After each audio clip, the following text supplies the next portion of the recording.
to start a webinar that had a little more personality to it and had a little more information. I wanted to get away from people putting on a camera and just recording themselves talking and talking and talking and putting you to sleep. So hopefully you guys will learn a lot today, and at the end, I'll take your feedback and see what I could do a little better. So with that being said, welcome to class. Yay! Yay! Yay! Thank you. I'm excited. Okay, so my first thing I want to ask you guys, are you here to learn about real estate? Yes. Yes. Yes. Or are you here to pass the exam? Yes. Both. Both. Okay, so the answer I'm looking for here is pass the exam. Yay, balloons and everything of that nature. Yay! Okay, so the reason being that you guys will learn about real estate. You're going to be successful, I'm sure, and do great things. But that's not relevant until you pass the exam. Because the world of real estate is vast, huge, and the real estate exam is intimidating enough as is. So let's really stay focused on passing the exam. Next thing I want to emphasize is this should be a key part of your studying plan. But it is not the entire thing. When you guys are studying, you've probably heard people say things like, all you need to do is come to my class. All you need to watch my video. All you need to do is practice questions. All you need to do is flashcards. Anybody who says those things, quite frankly, is a liar. Because it's much like working out. You can't do one thing. You got to be able to do the questions, listen to people, ask questions, flashcards, the whole 9 yards. Make sense? Yes. Okay, so do not rely only on one thing. All these are important of a complete plan. So, in case you guys are wondering what I look like, because we're here on a webinar, this is me. Psych. No, just kidding. It's not me. All right, that's me. Sorry. That's me. I just want all you ladies think I'm just dashing individual. And this is me, and according to my mother, this is me. Yay! Yeah. Okay, so next thing, I'm very realistic. Let's be honest. This stuff is really boring. I will make this as least boring as I can so you can pass the exam. So you can sell real estate and ready, start making money. So a few rules as we start. Use the mute button appropriately. I will pause for questions after sections. If you like the jokes, laugh. Stay focused on passing the exam, just stated before. And most importantly, remember, I am not a lawyer. A lot of times people talk about the real estate exam. We are talking about legal material, so it's easy to think I'm a lawyer. I'm not a lawyer, so please don't ask me legal questions. And more importantly, don't cite me when you're trying to sue somebody. Say, my teacher Joe said this, and therefore I'm suing. Please do not do that. And if I miss a topic, write it down and I can include in a later webinar. And just follow my lead. So obviously, this is a work in progress. So if I miss a topic that you really want to be emphasized, please just jot it down, and then I will make sure to include that in a later session. 2 more tips before we get going. Stop telling people you are taking the exam. How many people here tell all their friends and family, I'm taking the exam, I'm taking the exam, I'm so nervous, I'm taking the exam, this is so stressful. And you guys do that? I did it in the beginning, but I've stopped after about the second time of not passing. I just stopped speaking it and just tried to focus. Okay, so on my board, you see what it says. I'm studying for my real estate exam. I'm really nervous. What you're really saying when you tell people that is, please remind me of how stressful this is, and you love me even if I fail and I can't have a career in real estate. That's really what you're saying. So stop telling people, because it'll just make you more antsy and add more tension. Right. And the other thing is, how many of you have heard people say, you'll never use this stuff. It's not relevant to what you'll actually do. You hear that all the time from people who are currently practicing real estate, correct? Mm-hmm. Yes. No way does that help you. What that really does to you is it says, okay, I'll be less motivated to learn this stuff because you've made it clear it's tedious, and you also made it clear that you don't know this information, so you don't want me to ask you about it, so you can always defer to saying it's not relevant. So don't listen to that. It's just a demotivator. So, with that being said, are you guys ready to begin? Yes. Okay. Yes. So first we got the basics here. So you have the ORE rule. Have you guys heard about the OREE rule? Yes. Okay, Lisa, have you ever heard this rule before? I have not, no. When you think of the OREE rule, it's a key component to be able to answer questions in an intelligent manner on your real estate exam. When you guys think of the OREE rule, this sounds ridiculous, as many things I say will sound ridiculous, but it will help you pass. You got to remember, grantee, lessee, optionee, vendee gives me property which makes me happy. Okay? Receive, purchase, acquires, EE. So if you say it yourself enough, grantee, lessee, optionee, vendee gives me property, makes me happy. Okay? It sounds a little bit like a nursery rhyme, but when you're taking your exam, you'll be thrilled. Because there's going to be a lot of times you don't know things, but knowing that little memory technique will help you get the question correct. And in the same point, OR is the giver. Grantor, lessor, optionor, vendor makes me the giver of the property for your pleasure. Okay? So give, convey, sell is an OR. And if you think about it, grantor gives to a grantee, lessor gives to a lessee, optionor gives to an optionee, vendor gives to a vendee. You think of a vendor, what's that? It's somebody who sells things. So on your exam, a lot of these legal terms end in OR and EE. And here I have that list. Vendor sells to a vendee. Grantor conveys property to a grantee. So if you see one option that says grantee and another says grantor, the answer is grantor because they convey, if they're asking you who conveys property. In all of your real estate books, you've probably heard of the bundle of rights. You should probably be able to recite the bundle of rights pretty well. The right to use, possess, to enter, the right to give away, to lease, and the refuse to exercise any of these rights, subject to certain limitations. There's always going to be certain limitations. Can any of you guys name a limitation that always comes up in real estate? One very common, doesn't matter if you're in Virginia, Florida, Texas, Alabama, or California. It's a government right, and it's a way they collect money. Oh, the lien? I was referring to taxes, and taxes is okay. a lien. And we won't get too far into that, but a lien has to do with money. Tax is a lien. Your property is limited by taxes. So property is divided into two categories. You have real property and personal property. Do you guys know the difference between real property and personal property? Well, personal property would be like stuff that can be removed from the property when you sell it, like Excellent. a fixture. Yes. So you have real property and personal property. Real property are all things attached to land, all things inherent in the land, and are generally immovable. Not always, but generally are. Personal property is generally movable. They do not transfer with the land, which I think is what you were getting at, right, Lisa? Yes, I was. Yeah. So personal property goes with the person, real property goes with the real estate. And I also want you guys to note, I'm going to be condensing things down to short words. You guys should always use key words when you study for the test. For example, I don't want you learning, real property is all things attached to the land, all things inherent in the land are generally immovable. You should know real property, immovable. Personal property, movable. Mm-hmm. Does everybody understand that? Yes. Yeah. So who here? But can personal property become real property by it staying like a fixture? Yes, you're ahead of me by 3 slides, but you're totally on the right path. No, it's great. I love it. It shows you've been studying. But real quick, with that memory technique I was talking about, has anybody ever visited a country where you don't necessarily know the language? Yes. Yes. What do you do when you go to that country? You are hungry and you look for words that say food. So if you're in a Spanish-speaking country, you look for words like comida, restaurante, things of that nature. You don't know the rest of the sentence, but you're able to pick out one key word. Real estate is a whole nother language. When you're taking the exam, if you know these key words, you'll have a much easier time passing. Think of it like another language.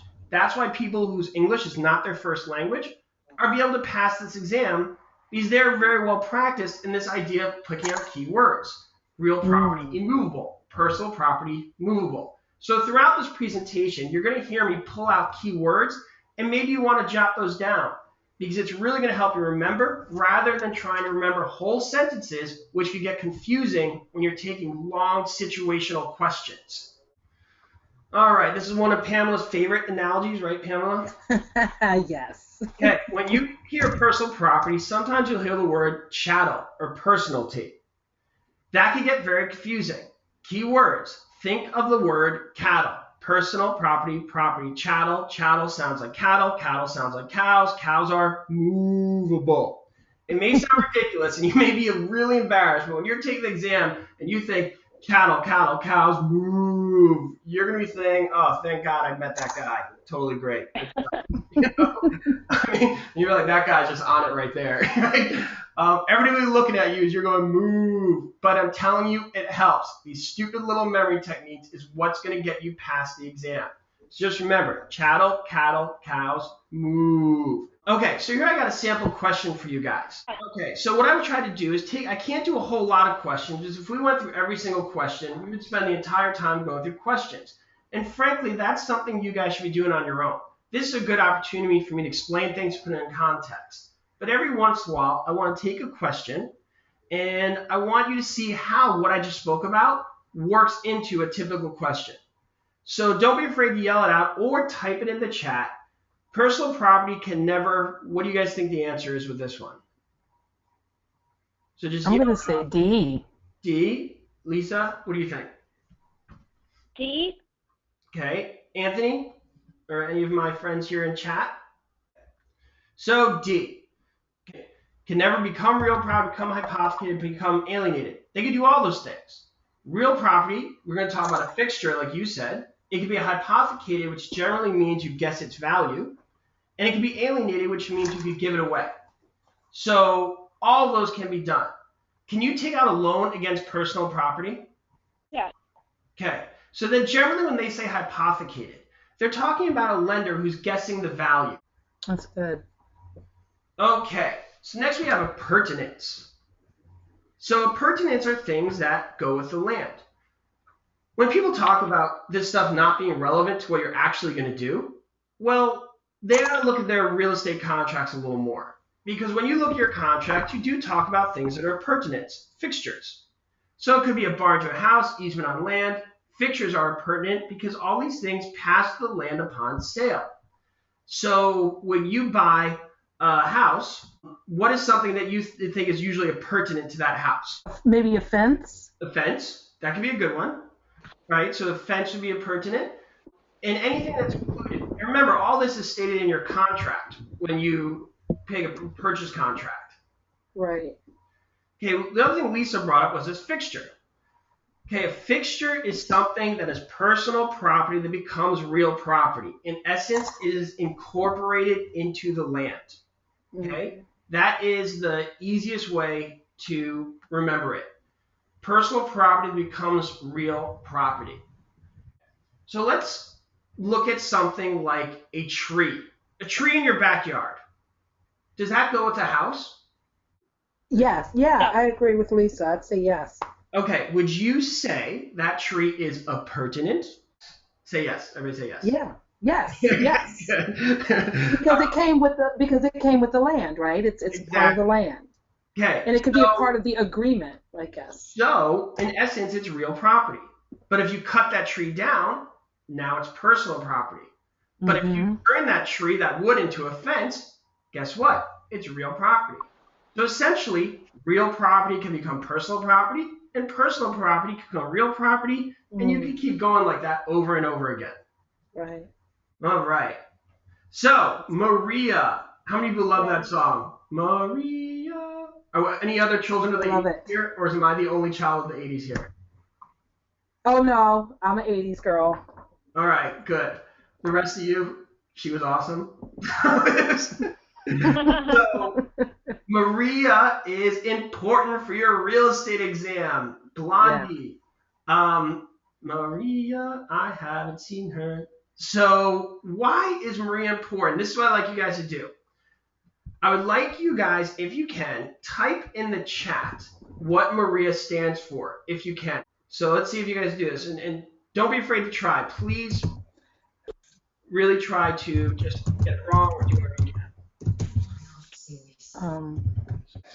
So here, we'll go through that. I tried. Did you see mine? I don't know if mine came through. You said method, attachment, reason, intent. Oh, I was almost I'm watching there. this webinar. Oh, is that Kristen? Yes. Hi, Kristen. Welcome to the webinar. Hi, how are you? If your loved ones are chatting with you, just put it on mute. Otherwise, I'd love to hear your voice and hear your opinions.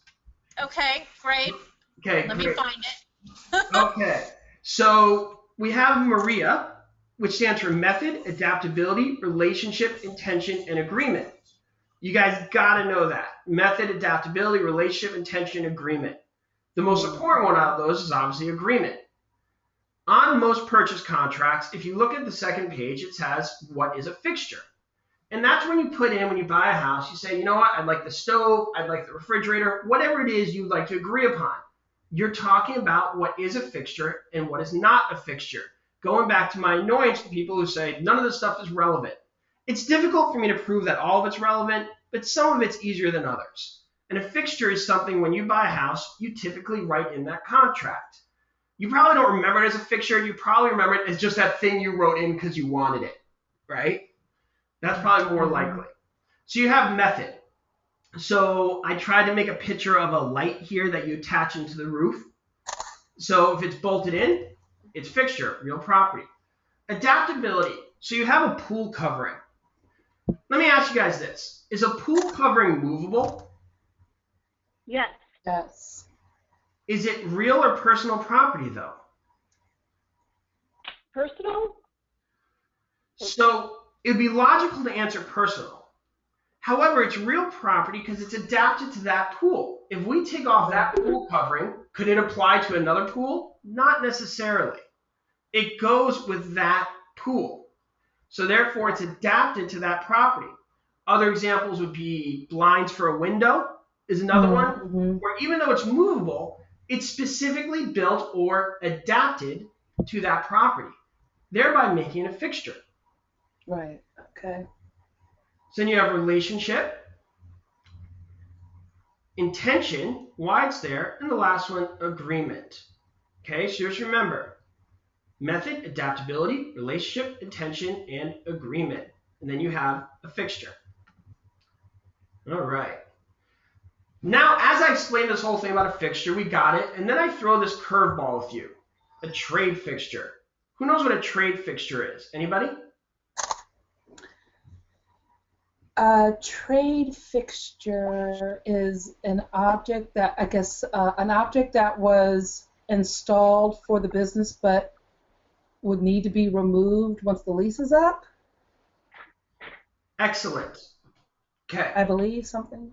So a trade fixture is actually personal property because it's used for the business. I have a picture of a dentist chair because a dentist chair is used for a trade or business, and you may think it's real property because a trade fixture, something like a dentist chair, we've all been to a dentist, that's firmly built in. That's not something you move easily. But because it's specific for the dentist, his business, it goes with him. So it's personal property. Does everybody get that? Yes. And remember, if you don't want to talk, you can chat. I can see it there as well. All right, so I have a question here. Which of the following is not a pertinent to real estate? What do you guys think? So either voice your answer or write it in that chat. Okay, so Jonathan says D. Anything else? Yeah, I agree. I say trade fixtures because everything else came with the land. So a trade fixture is, dum-da-dum, drum roll please, anybody? The correct answer. Yay, trade fixture. So that was the basics. We discussed real personal property. We went over the OREE rule and the method of attachment, the adaptability, all that good stuff. But let me ask you guys a question, okay? What are you guys passing your exam to do? To be a real estate agent. To be a real estate agent. So what are you going to sell? Homes. So why don't they call it a home license? And here's where I'm going with this.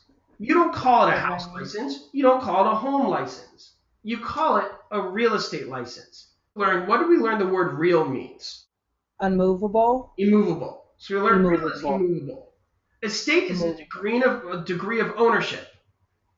So basically you're selling immovable items for a certain degree of ownership. That's why it's called real estate. And it's really boring information that it's not used that much, but you should understand what it means because you are going to have a real estate license. And if you understand why it's called a real estate license, it'll increase your opportunity to pass the exam. And this goes back to my point, understand what you have, understand what you're doing, and it is a little more relevant. you're not getting a house license, you're not getting a property license, you're getting a real estate license. Why? Because you're selling real estate, and real is immovable, and estate is degree of ownership. So we're getting our real estate license. Yay, we're all going to get our real estate license, yes? Yes. And then hopefully we'll all refer business to each other and share commissions and become super rich and thank me, yes? Yay! Hey. Thank you for Yes, that. yes. Okay. So estates are divided in two categories, freehold estates and less than freehold estates. Who knows the difference between a freehold estate and less than freehold estate? Oh. Anybody? I believe freehold. Yeah. I believe freehold is like the highest ownership or the most ownership. Close. In Close. I can't remember, but I know less than is like leasing. Okay. Okay. So freehold estate is ownership for an undefined length of time. Okay, we'll get into less than freehold estate in a second. So what you guys got to remember is, think of it like this. Real estate law basically comes from English common law, like most of our laws. You guys ever watch Braveheart? Who's seen Braveheart? Yeah. Yeah. Oh, great movie. And there's the whole premise of Braveheart is these horrible guys had land. They had estates. And they did whatever they wanted. They were given it by the king. And they said, I have a freehold to do whatever I want. Freedom is mine, and you guys don't have it. They had a fee simple absolute estate. Okay, it was for an undefined length of time. They were the lords of the manor. By the way, landlord, if you guys make that connection, you think Braveheart, the lords, landlord. So when you think of this stuff, the freehold estate, sometimes think of the roots of the word. So freehold is ownership for undefined length of time. So now you guys are going to watch Braveheart and be like, hey, he's a landlord. He owns real estate. Like, what? You know? So then you have your fee simple absolute. Greatest interest, estate and fee, cannot be defeated by the previous owner. It's yours and you're alone. But it's not free of encumbrances. In the beginning of this lesson, I mentioned something that's always there. There's always something that's going to be encumbering your property. Oh, the taxes. Taxes. Taxes is an encumbrance. It's a lien. Liens are encumbrances. And when you think of the word absolute, just look at the definition itself. This is a definition I pulled right off the internet. Not qualified or diminished in any way. It is the total maximum degree of ownership. Absolute. What do you guys think of when you think of absolute? Right? Every time. They use that campaign because that's supposed to allude to the maximum, the most ownership possible. So when you think of absolute, just think it's the highest degree of ownership, but it's not free of limitations. Even the most high degree of ownership still has limitations. If you think of Braveheart, even those lords who had the land still were limited. They still had to answer to the king and his rules. So next you have fee simple defeasible. So before we even look at this, what do you think the word defeasible means? Defeat. Defeat. So it can be terminated. All right, defeasible. Terminated. Yes, that's it. Yeah. So a fee simple defeasible means it can be terminated at a later date. For example, if I sell you the property and I don't want alcohol being sold on my property, for whatever reason, I think it's bad for the community, bad for my area. I just don't want any part of it. So I can write in a contract, say, hey, if you want this property, great. But if alcohol is sold, you're losing the property. Kind of like you see that with fraternities on college campuses. They have property and they have these conditions. And that's what this is called. It's called a condition subsequent, where if they do something, they could lose the property. Their estate would be defeated. Okay, who's ready for a question? Okay. Okay, so once you think you got this, give me the answer. What do you think it is? Fee simple absolute. There you go. Well, we'll see. I don't know if you're right. C, right? Let's see. Fee simple defeasible. Defeasible, okay. Yes, because there is a condition. If we look here. Oh, yes, the alcohol. Okay. Right. The alcohol, okay. All right. All right. Next, we have the life estate. This is my favorite one to talk about. So basically, you have your king. All right. Right. Spent a lot of time this drawing, so enjoy it. So you have your king. king was not the nicest guy in the world, as per the movies. The king needed protection. Money was a difficult commodity back then. Think back to all those movies. They had big pouches with hard money. It didn't always work out that well. So property is worth everything. So basically what they did is he said, defend me. They said, absolutely not. You're a horrible person. If you want to be rich, I'll give you land. Great, deal, let's do this. So the Knights of the Round Table all had land. They became lords. They had this lot of property. But there is a condition. The condition was, if the king dies, you lose the land. Therefore, these people had the property for the life of the king. Hence, life estate. And this was their incentive. The king stayed alive, they were rich. The king died, they were poor. So they had every incentive to keep them alive because it made them wealthy people. Okay? And that's what I wrote there. So I'm going to throw a word at you here. The king had what's called an estate in reversion. Because what happened if the knight died in the process of battle? What happened to that property? Goes back to reversion. Yeah. It would revert back to the king. Okay. Reversion. Okay. All right. Yeah. Remainder would be if the king died. Then it would go to the prince. He'd have the remaining property. And the knight would be the holder of that life estate. Now, obviously, it's not a modern day example, but in my opinion, it's a good way to understand the concept. Mm-hmm. Because sometimes you see this with charities. People say, hey, I want your house for my life. I want you to use it for XYZ purpose. And that's all good and well. But remember, our initial goal is to pass the exam. And frankly, I like my knight and king example. I love it. Okay, so we have it there. And here we have a question. So what do you guys think? This is a little tougher. I say definitely can sell it. Will it? See? Okay, so C. Anybody else? Kristen says A. Oh, yeah. Yep, I think C is it. Yep, I think I will. Oh. Okay, so the answer is D. Oh. That's a tougher one that you have to think through a little bit. Whereas my other ones. But it makes sense. But it does make sense once you talk it through. Sell, lease, will. But borrowing against it, yeah. Okay, that's good. Yeah. I'll remember that on the test. I will. Yeah. Okay. Here's another one. What do you guys think the answer for this one? I'm going to say all of the above. Hold on. Let's see. Estate for years. So here comes the answer. Yeah, I think it's all of the above. What?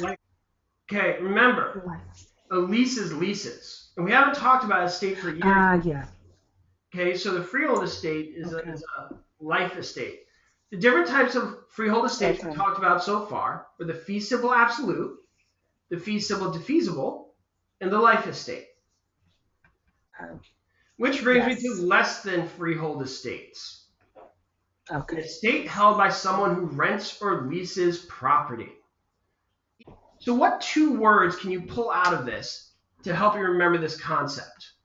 Or three words, or whatever it is. Okay, so Kristen says rents, leases, property. What do you guys think? Yeah, I would say rents, leases, yeah.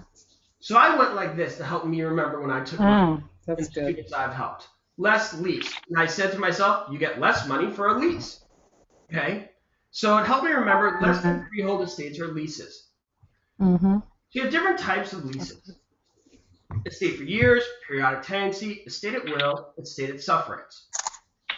When I look at these four, you could almost put them in priority of best case scenario for a landlord to worst case scenario for a landlord.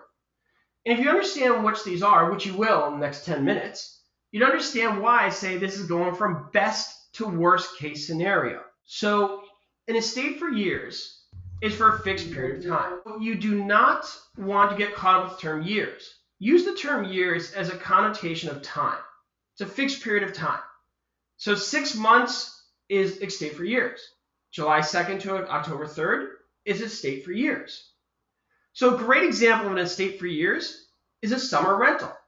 That's for a specific period of time. This is why I said it's the best possible scenario. Have any of you guys ever been a landlord before or rented property? Yes.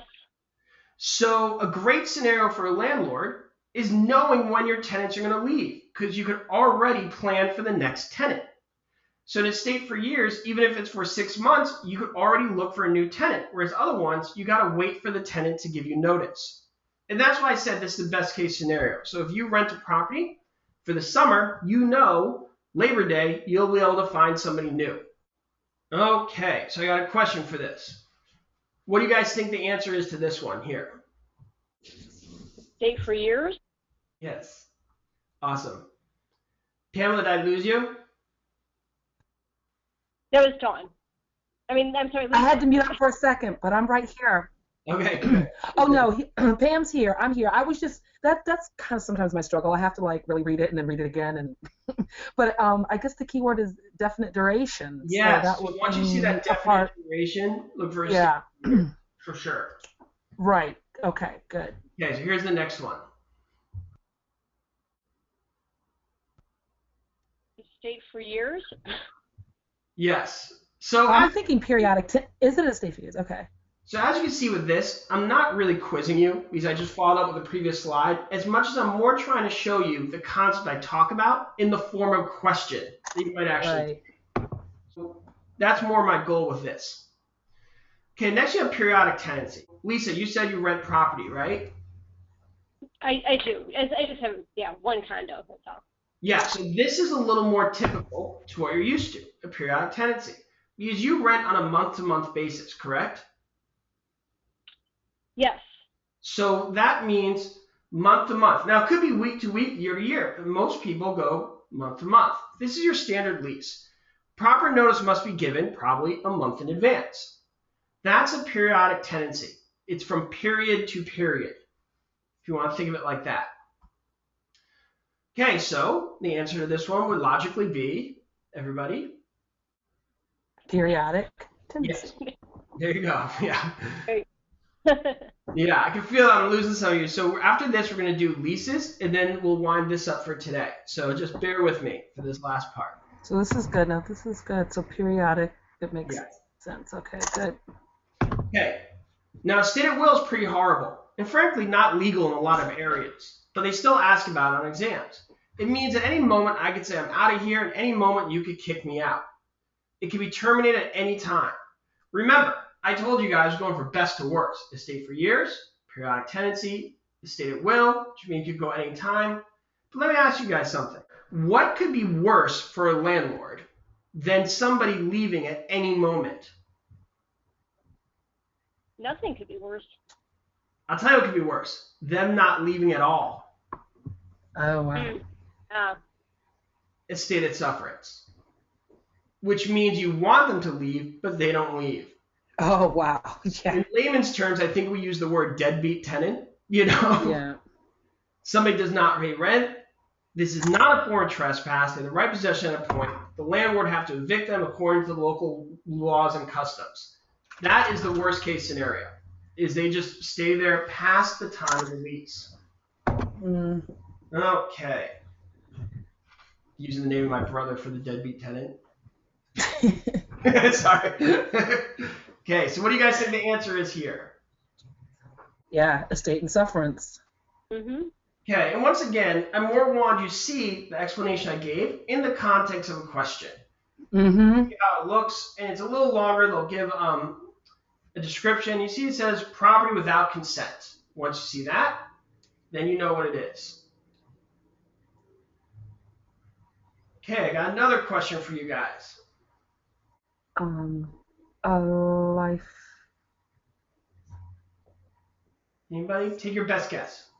I'm going to say a life estate. Good.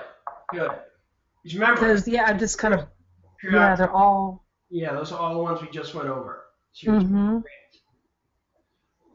Okay. So now we have leases. Lease can be binding. Tenant is the lessee. Remember my OREE rule? A tenant is a lessee. A landlord is a lessor. Lessor give, lessee, receive. Okay? Do you remember that OREE rule? Who remembers it? Give or, The give or of the give property, or, and EE is the receive. Receive. I mean, which makes you happy. Yes. oh yes. That makes me happy. Yes, and this goes back to that example, why it's important. You may be thinking, who's a lessee? I don't know, but what I do know is he receives something because he has an EE at the end of the name. And that's why that's important. And you guys remember what I said about the reversionary right? It reverts back to somebody? Well, a landlord has a reversionary right, just like that king we mentioned earlier in the lesson. Reversionary right means upon the happening of a certain event, the end of a life estate, the termination of a lease, it goes back to somebody. So it reverts back to that owner. So just remember what reversionary means. Revert back. Mm-hmm. All right, so I have a question here. What do you guys think? Reversionary interest? Good. Now, when you see this, you see grantor. I didn't use the word grantor. I said lessor. But hopefully you remember that OR is the givor. Mm-hmm. He's giving, so therefore, he's the original person, so it reverts back to him. There you go. Great. Okay, that's good. I didn't see that connection, but now that you pointed it out. Yeah, and so I'm not only trying to help you with the concept, I'm trying to give you technique, so hopefully when you leave this and you start taking questions, you'll be getting questions right and not even know why you're getting them right. You'll just be like, that's it. Like, why is that? I don't know why it's right. I'm just really smart. It's like, these you'll start to recognize OREE. And in later webinars, I'll talk to you about rules like always and never and sometimes and usually and how to look for words like that. And then also in another webinar, I want to talk about contracts. Not now, but I will say this. A lease is a contract, and you must know your 4 essentials of a contract. Mutual agreement, capable parties, lawful object, and consideration. Right? When you talk about capable parties, you're talking about somebody of sound mind and above 18, unless they served in the military or got married, whole nother conversation. But for now, understand a valid lease must contain these things. The 4 essentials of a valid contract. And you must have quiet and joy in possession. You cannot be bothered by somebody with superior title. Who has superior title? You guys remember Three's Company?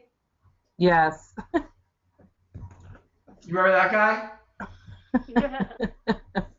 So if you think about that show violated this premise in every sense. The whole premise was Jack was living with Chrissy and Janet, and their landlord would constantly bust in all the time and catch them doing inappropriate things. And that was the humor. Jack would fall over the chair, and everybody would go, ha, ha, ha, that's funny. Now that we're adults, we look at that show, and you probably understand this as a landlord as well, that show is just so wrong in so many ways. You said you own a condo, right? It's Lisa, right? Yes. Could you ever just bust out on your tenant and be like, hey, I'm here, look? I mean, you can never do that. But that was the whole premise of the show. And what they were violating was quiet enjoyment and possession. You can't just bust in on people whenever you feel like it, like Mr. Roper and Mr. Furley did. It's a great show. 1976 to 84, as we date ourselves more. A lease is a bilateral contract, a promise for a promise, meaning the tenant has obligations and so does the landlord. The lease can restrict the tenant's use of the property and specify conditions that a security deposit may be retained. Very normal stuff. You wanted to do certain things and maintain a certain way, you could specify that. You have that right. When you sell a property, does the lease go with it? No, I have no idea. Okay. So when you sell a property, the lease does not go with it unless specified. Because the lease is personal property. Okay? Personal property, what do we say? It doesn't always go with the land. Think of the personal property as a piece of paper. Paper is personal property. Real property is immovable. Personal property is movable. So generally when property is sold, the new owner would have to honor the lease. This is not always the case. Leases are personal properties. They do not always run with the land. It's a personal contract. It's a person-to-person contract. It's not a contract with a house. It's a contract with a person. Unless the lease forbids it, the tenant has the right to assign or sublet the property. What's the difference between assignment and sublet? Does anybody know? Oh, I do remember that. You give it away to someone. Ah, excellent. You are there. Good to hear from you. Okay. So the difference between assignment and sublet is really responsibility. Right there.